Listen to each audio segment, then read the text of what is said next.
A temporada do Fortaleza andava um pouco capenga, né, de altos e baixos. A equipe tricolor ainda não tinha vencido nenhum adversário de Série A, Série B, nem Série C.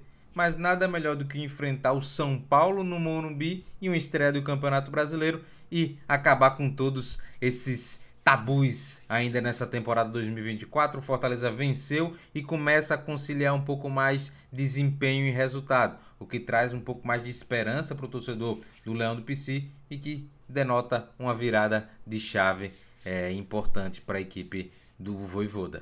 Eu sou Jonathan Cavalcante, analista de desempenho aqui no canal Jogo Direto, e agora a gente vai analisar como é que foi essa vitória do Fortaleza diante do São Paulo lá no nosso campinho. Para o jogo contra o São Paulo, o Vojvoda montou uma equipe com a linha de 5, né, na expectativa de espelhar a equipe do São Paulo, que também viria com 3 zagueiros, então adotou essa formação que já havia utilizado nos jogos pelo Campeonato Cearense contra o Ceará. Então, Kusevich, Brits, Tite formando essa linha de defesa junto do Pacheco e do Iago Pikachu, ao invés do Tinga. Um tripé de meio-campistas formados por Zé Wellison, Hércules e Pochettino. Meio-campistas que a gente detecta uma boa complementação, né? Jogadores que conseguem se complementar muito bem e que também criam uma cobertura de campo muito boa, né? São jogadores de muita caixa, né? De correr para frente, correr para trás, de correr pelos lados, de encaixar a marcação, de subir pressão também.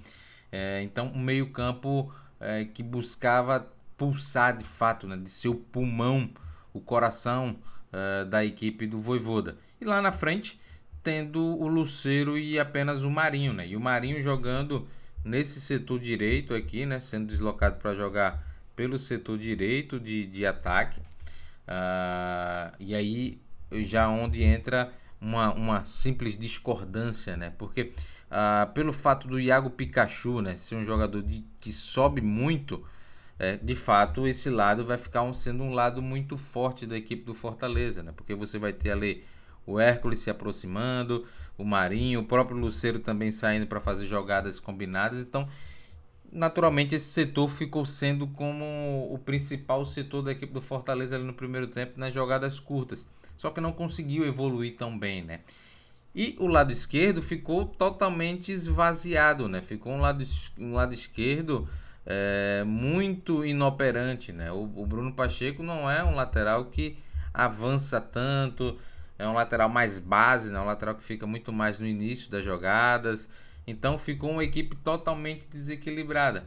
Ao perceber isso, por exemplo, o próprio Vojvoda, em determinado momento da partida, ele desloca o Marinho para jogar lá no setor esquerdo, né? Para tentar dar um pouco mais de equilíbrio, e aí consegue, né? Porque o Pikachu avança por aqui e a equipe tende a sair um pouco mais de trás.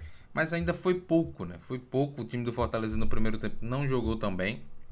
Uma equipe que ficou muito atrás, e aí a gente precisa ressaltar muito que aí foi muito mérito, né, da equipe do São Paulo, porque o São Paulo conseguiu de fato encurralar muito bem a equipe do Fortaleza, né? A gente vai ver aqui, ó, o time do São Paulo com Diego Costa, Arboleda, Ferrarese, Caleri aqui na frente, Galopo, Luciano, aqui o Alisson e também, cadê o 28? E aqui também o nosso querido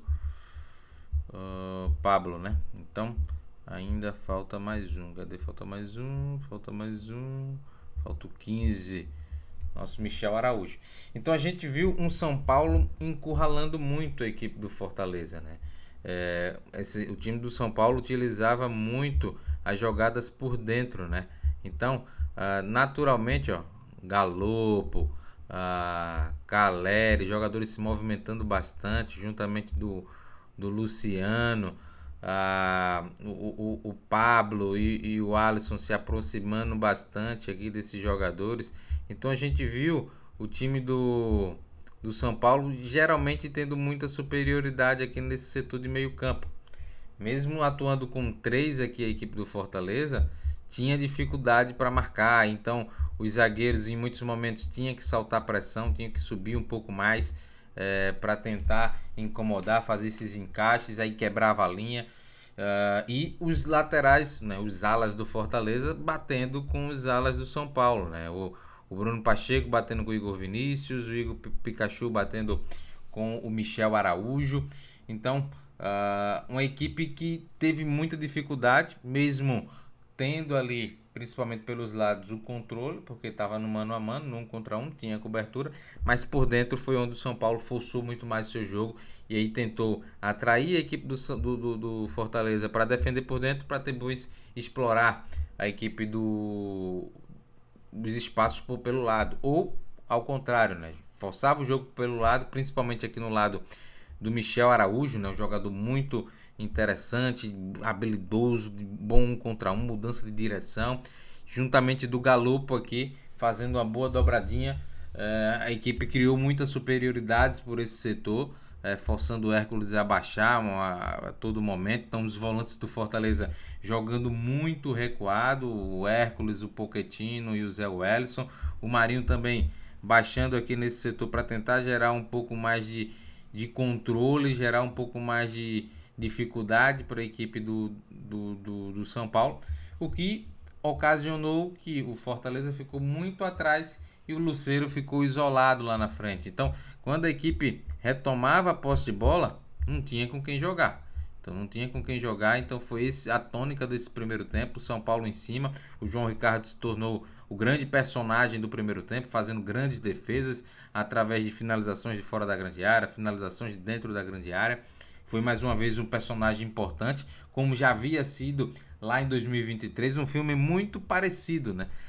Do que aconteceu lá em 2023, onde o Fortaleza também venceu o São Paulo no Morumbi. Mas o time do São Paulo não conseguiu aproveitar a vantagem, não conseguiu sair do primeiro tempo vencedor. E a expectativa era que o time do Fortaleza fizesse algumas alterações para o segundo tempo, né? Principalmente com o objetivo de criar um pouco mais à frente, né?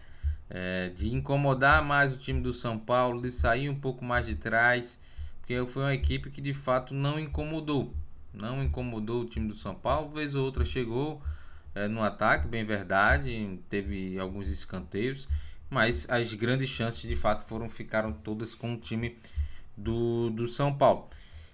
Não voltou com nenhuma mudança, teve aqui o Marinho jogando mais aqui, aí trouxe o Pochettino para jogar mais pela direita, e aí dando um pouco mais de liberdade ao Pochettino, e aí a equipe do Fortaleza começa a crescer de novo a partir do Pochettino, né? O Pochettino que fez um primeiro tempo muito fraco, muito fraquinho, mas que no segundo tempo baixou o Luka Modric, cara, jogou demais, deu lençol, deu assistência, controlou o ritmo, deu ritmo ao Fortaleza no meio campo. Foi um jogadoraço determinante para que a equipe do Fortaleza conseguisse sair de trás, conseguisse ganhar campo e conseguisse de fato controlar as ações da equipe do São Paulo. Então Fortaleza melhorou muito a partir da melhora do Pochettino. E aí não sei o que é que o Vojvoda conversou com ele lá, mas a conversa deu resultado. O Pochettino jogando um pouco mais aqui, tentando pressionar, fazendo mais, ficando mais próximo do Luceiro, e aí a equipe foi entrando mais no jogo, né? Foi conseguindo equilibrar o jogo. Só que ainda não era suficiente de fato para criar chances reais. E aí a gente foi ver a partir dos 15, né? Que aí o Vojvoda faz as suas substituições, né? O Vojvoda tem virado rotina, né? O Vojvoda virar para o intervalo e não fazer a sua mexida no intervalo, né? É algo que, claro, é importante para dar confiança aos 11, ele acredita muito na conversa que ele teve no intervalo, mas em alguns momentos eu acho que é necessário fazer essa mudança, porque o que ele já observou já deu tempo demais para os atletas ali naquele primeiro tempo e não conseguiu mexer. Então eu acho que seria o caso de uma mudança. O bom que manteve o Pochettino, mas as mudanças que vieram, elas acrescentaram demais a equipe do Fortaleza. A saída do Marinho, né? A saída do Marinho e a saída também do Iago Pikachu, para as entradas do Moisés, entrando também no lugar do Iago Pikachu, e também do Emmanuel Machuca, né? Dos jogadores que participaram efetivamente dos gols, né, e da crescente do Fortaleza no jogo contra o time do São Paulo no Morumbi. Então, o banco de reservas foi muito determinante, né? O time do Fortaleza, além do Pochettino, doutrinando dentro de campo, Moisés e Manuel Machuca deram uma vitalidade muito importante, uma agressividade muito importante para o Fortaleza, né? Para agredir, para sair de trás com velocidade e com capacidade de chegar e ter push, né? ter finalização, ter conclusão de jogadas. E o gol do Fortaleza, o primeiro gol do Fortaleza sai dessa forma, né? O Moisés ganhando bem o duelo aqui contra a marcação. E aí joga bem aqui com o próprio Pochettino. Está jogando com o Pochettino aqui, temporizou. E o Pochettino faz um excelente lançamento pro Lucero, né? O Lucero que agasalha a bola de uma forma espetacular, né? Domina no peito e finaliza de peito de pé na malha lateral da rede, 1-0 para a equipe do Fortaleza. E o Fortaleza conseguindo respirar e ser agressivo, né? Conseguindo fazer o seu gol, que é muito importante para um jogo do tamanho desse contra a equipe do São Paulo jogando no Morumbi. Então conseguiu respirar, conseguiu na sua primeira escapada fazer um gol, e aí a equipe do Fortaleza já fica mais confortável dentro do jogo, né? Depois o segundo gol vem também de uma forma muito interessante, mas antes desse segundo gol teve mais uma alteração na equipe do Leão do PC, né? O Vojvoda passa a trocar agora as duplas de volantes, né? Troca o Hércules e também o Zé Wellison, e entram o Pedro Augusto com a 28 e também o Lucas Sacha, né? Entraram esses dois jogadores e a equipe começa o quê? A ter uma variação interessante, né? A equipe do Fortaleza, o Pochettino se mantém aqui e a gente vai perceber que a equipe passou a ter essa variação aqui entre jogar num 5-4-1 ou num 5-2-3, né? Porque o Pochettino e o próprio Emmanuel Machuca, eles subiam um pouco mais para pressionar a saída de bola da equipe do São Paulo com os três zagueiros aqui. Então, em alguns momentos ficava essa configuração de 5-2-3. A equipe ficou muito mais equilibrada, jogadores muito mais dinâmicos. Essa mudança, como a gente já bem ressaltou do Pochettino, fez muito bem pro jogador, que conseguiu ser muito mais efetivo, né? E aí a gente percebe que numa jogada pela direita, pela esquerda do ataque do São Paulo, o próprio Pedro Augusto intercepta a bola e aí você tem o Emmanuel Machuca, né? Jogador agressivo, de rápida mudança de comportamento.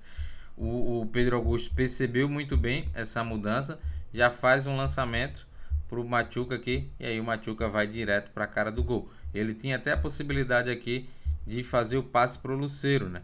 Mas ele preferiu finalizar a jogada e conseguiu fazer o segundo gol, 2-0, que deu um conforto ainda maior.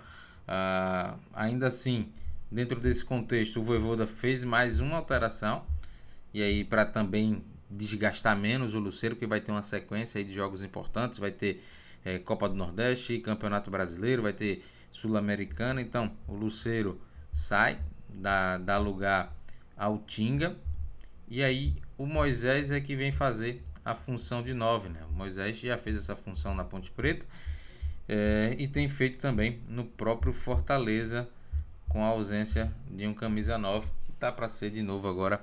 Tá para chegar aí o Renato Kaiser, né? Vindo do Criciúma, já se despediu, então pode ser um jogador que também vá conseguir encorpar o elenco do Leão do PC. Então a equipe ficou nessa configuração, sofreu até um gol, sofreu o gol do André, mas não sofreu nenhuma pressão alucinante, até como equiparada ao que tinha sofrido na primeira etapa. Um jogo que no segundo tempo foi muito mais controlado, a equipe conseguiu defender melhor os espaços, aproveitou os desarranjos defensivos da equipe do São Paulo e saiu com uma belíssima vitória lá do Morumbi, uma belíssima vitória na estreia, para aumentar ainda mais o nível de confiança para as decisões que o Fortaleza vai ter a partir de agora. E aí, torcedor do Leão do PC, gostou desse vídeo? Então não esquece, deixa o seu like, se inscreve no canal, ajuda a gente a bater a meta de 10 mil inscritos ainda neste mês de abril.